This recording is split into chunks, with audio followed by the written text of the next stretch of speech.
2 News Oklahoma weather. Radar is quiet at this hour. Looking on dual Doppler radar, you'll find that earlier this morning we had a few showers and isolated storms across southeast Kansas. Those have quickly faded away, and we're left with nothing but partly cloudy skies out there. And radar shows the last of those sprinkles exiting Ottawa County about an hour ago. As we look at the impacts of rainfalls over the weekend and into our Monday, Illinois River is flooding at the moment. This would be near Tahlequah, and the gauge there is about 0.6 feet above flood stage, so just a minor level of flooding, which we are not, it's not uncommon to see that this time of year. And it will be rising maybe a bit further, as much as maybe half a foot to about 12.5 feet later tonight. And then we'll start to see that dropping off. Just be aware, those low-lying spots around the river might be flooding, so turn around, don't drown, don't attempt to go into that flood water. Now on the Bob Hurley RV Weather Camera Network, the sun is shining. It's a muggy day, 87 degrees, and that dew point, we're feeling that humidity right now with ample moisture in the air. Thankfully, there's a nice south breeze to offer some ventilation. Temperatures range from about 85 in Coffeyville to 87 in Tulsa and Muskogee. Most of us there in the mid-80s, but feeling like it's much hotter, more like the lower and mid-90s for many spots. So already feeling the heat, and that will intensify into the afternoon with actual highs running in the lower 90s. This should put the heat index closer to 100 to 105, especially for areas north of I-40, but just about anywhere dealing with that heat that we've not seen for quite some time. So take those heat precautions. This evening, maybe you have plans to head out to $2 Tuesday. Brought to you by 2 News Oklahoma. We have temperatures that are going to be warm out there. There will be that nice south breeze, and it should be dry for the game. So good news wherever you sit. You just might want to find the shade initially. Future track and radar, though, does show a break in the heat coming our way. It may take a few days to arrive. Storm activity well to our west this evening. That should fade away before it reaches us. Tomorrow morning, sprinkles to our north, but generally dry area wide. As we move into your Thursday, though, we're going to notice that next cold front pushing closer. That will be a focus for afternoon and evening storm development. Those storms may end up being severe as they form along that boundary, and that could set up anywhere from southeast Kansas to maybe as far south as I-44 as depicted here. And that puts a lot of green country in line to see some rain and thunderstorms that evening, and then that could linger into the start to our Friday. Much of that rain, though, would be south of I-40, likely at that point. So back to Thursday, our chance of severe weather is highest in the far northeast corner of our viewing area. Hail, maybe a little larger than quarters, perhaps. Winds gusting up to 70 miles per hour. That threat is a touch lower further south and west, but still a risk. Those storms could still pack a punch. That is our highest chance of rain there on Thursday evening. We see that go back down just a little bit towards the end of the week, but we'll start to see increasing rain and storm chances. Might get another complex of storms over the weekend. That could provide a limited risk of severe weather and a whole lot of rain, because as we look at the next 7 days, many of us may receive 1 to locally 3 or 4 inches, and that could aggravate the flooding situation in some spots. Tomorrow, much like today, starting off in the upper 70s, ending up in the low 90s, and we'll see those 90s give way back to the 80s for the end of the week, with increasing rain chances there on Thursday, and again over the weekend, getting even cooler as we head into next week with highs back to the low 80s. We got a large fan in here trying to blow some of the cooler air into this half of the house, the master bedroom, which has no heat or air right now and is baking. John Vershore's HVAC system went out April 1st. The technician his home warranty company sent to diagnose why said the system was beyond repair and needed to be replaced. Condenser or compressor outside in the outside unit burned up. John has a policy with Select Home Warranty. He says instead of a quick fix, the company gave him the runaround. Something he says also happened when he put in a claim for a broken microwave a few months earlier. He says this log shows all of his calls to the company. After 18 phone calls to Select Home Warranty, I called Kathy Tatum. Please help me. I directed him to put in a complaint with the Oklahoma Insurance Department.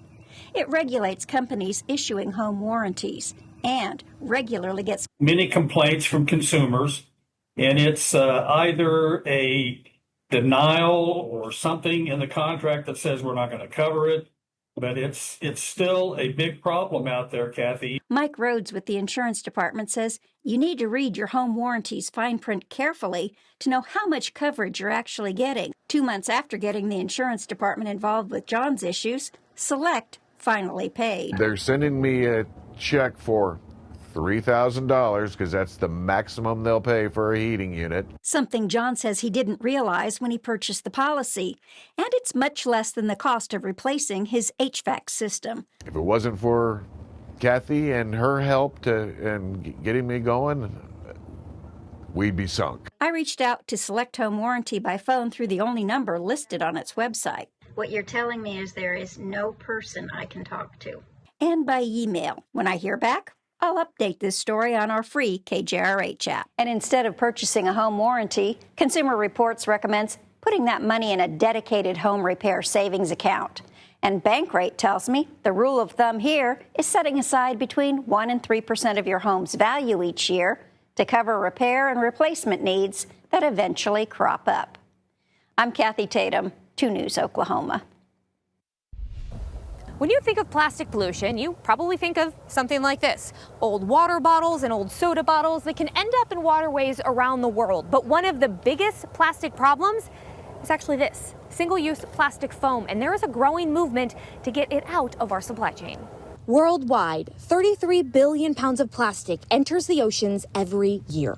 Roughly equivalent to dumping 2 garbage trucks full of plastic into the ocean every minute. It's a worldwide problem, and the advocacy organization Oceana is working to reduce the use of plastic foam specifically. Plastic foam is one of the most problematic single-use plastics.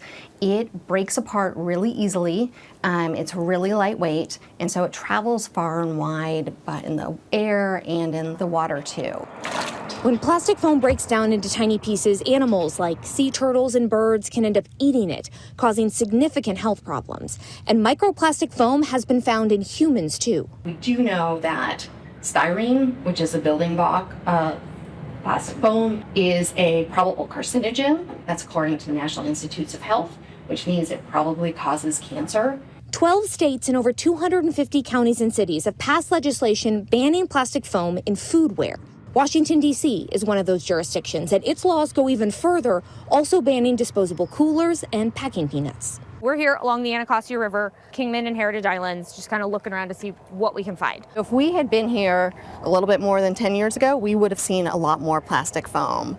So the good news is not only did D.C. put in place a policy, but so too did Montgomery County, Maryland, and Prince George's County, Maryland, which are all the jurisdictions that have tributaries that flow into the Anacostia River. So those all went into effect during 2016, and that means that the river got a lot cleaner. In 2021, the Virginia legislature passed a plastic foam ban for restaurants, and it goes into full effect on July 1st. If not plastic foam, then what? Good question.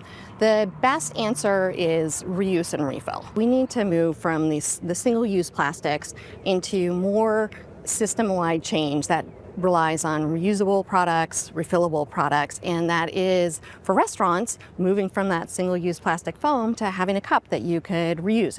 There are Democratic-led bills in Congress to ban single-use plastic foam in foodware, in disposable coolers, and in packing peanuts, but it's unclear if that bill is going to get any traction this year.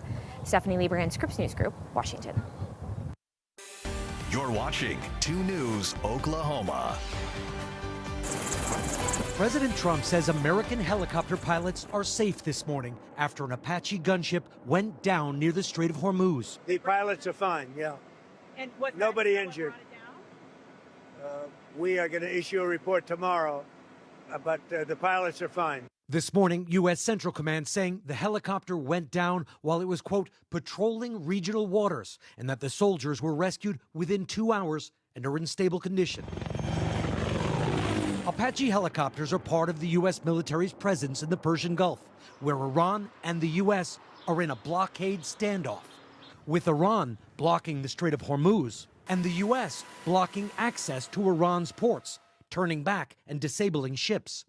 The competing closures are driving up oil prices.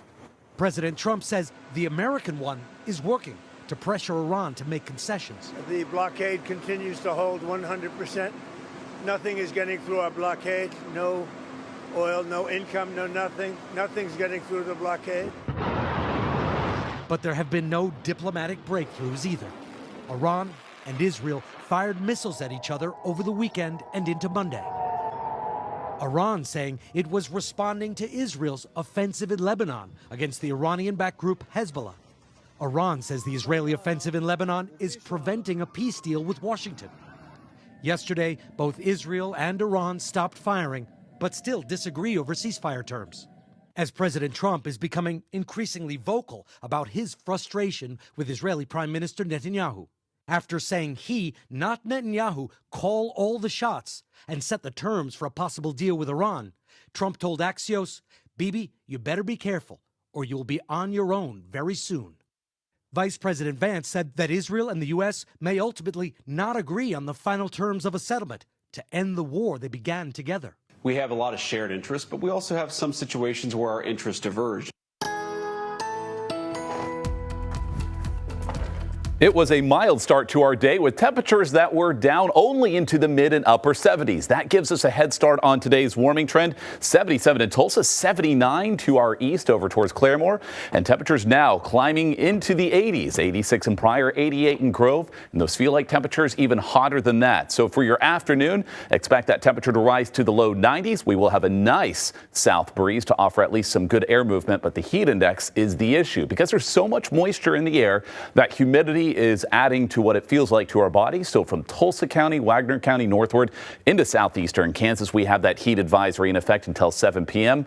where it may feel as hot as 105. So feeling like the middle of summer here in the middle of June. So for the next few days, the heat index will be in a similar range for Tulsa. You can see our projected heat index for Tulsa going up a touch Wednesday into Thursday before we get a bit of a break heading into Friday. A little bounce back in those readings Saturday, then a more substantial cool down into early next week. We'll walk you through more of that roller coaster trend and those storm chances next.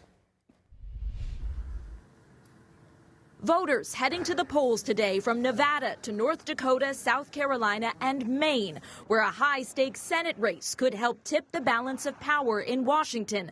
We get to show this country the way forward. Oyster farmer and former Marine Graham Plattner is the clear Democratic frontrunner aiming to unseat five-term Republican Senator Susan Collins while weathering a series of scandals, including recent allegations of toxic and unsettling behavior three former girlfriends described to the New York Times. Allegations Plattner denies while acknowledging what he calls a dark period after his military service. When politically motivated, serious and false accusations are made against me, Maine, you have my back. President Trump, meanwhile, addressed a tele-rally for South Carolina Senator Lindsey Graham's re-election bid and again raised questions about election integrity. We don't want any surprises. We don't want any bad things to happen. In elections, you never know, so we have to be very careful. After abruptly ending a 50-minute interview with NBC's Kristen Welker when she challenged his claims of election fraud in California, there's no evidence of fraud in the state's ballot counting. The president later posted it's, quote, not possible for Spencer Pratt, the candidate he endorsed, to have lost the runoff for Los Angeles mayor, alleging, quote, rigged elections. California officials acknowledge the state's universal vote-by-mail system causes delays, but say it is working. Our job is to make sure that we process those ballots correctly, securely, accurately, and that does take time. NBC News now projecting progressive city councilwoman Nithya Raman will face incumbent Democratic Mayor Karen Bass in the fall. In Washington, Alice Barr, NBC News. The Sagrada Familia has loomed over Barcelona's skyline for more than a century, but it is still not finished. Work still underway. This year, though, they did hit a major milestone, completing construction of its central highest spire. It's called the Tower of Jesus Christ. It stands 566 feet high. It is crowned with a cross that is 5 stories tall, and it officially makes the Sagrada Familia the tallest church in the world. Now, Pope Leo arrived here in Barcelona earlier, and tomorrow he will give a special mass to bless that central tower. The mass timed to coincide with the 100th anniversary of the death of the legendary Catalan architect Antoni Gaudi, the man who designed the church. He began work back in the late 1800s, and his work was far from finished when he died in 1926. But the vision outlived the visionary, and for 100 years now, generation after generation of architects have worked to complete Gaudi's vision. That vision will now get the official papal blessing. and Gaudi himself, sometimes known as God's architect, taking the first steps towards potential sainthood.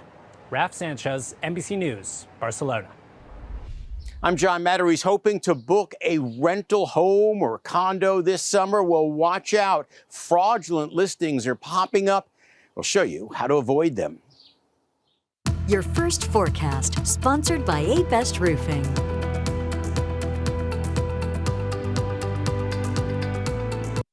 Now, 2 News Oklahoma weather. As we take a look at dual Doppler radar, you're going to find that temperatures in the radar is showing that there are very little areas of rain out there to go around. As we take a closer view, though, you'll find that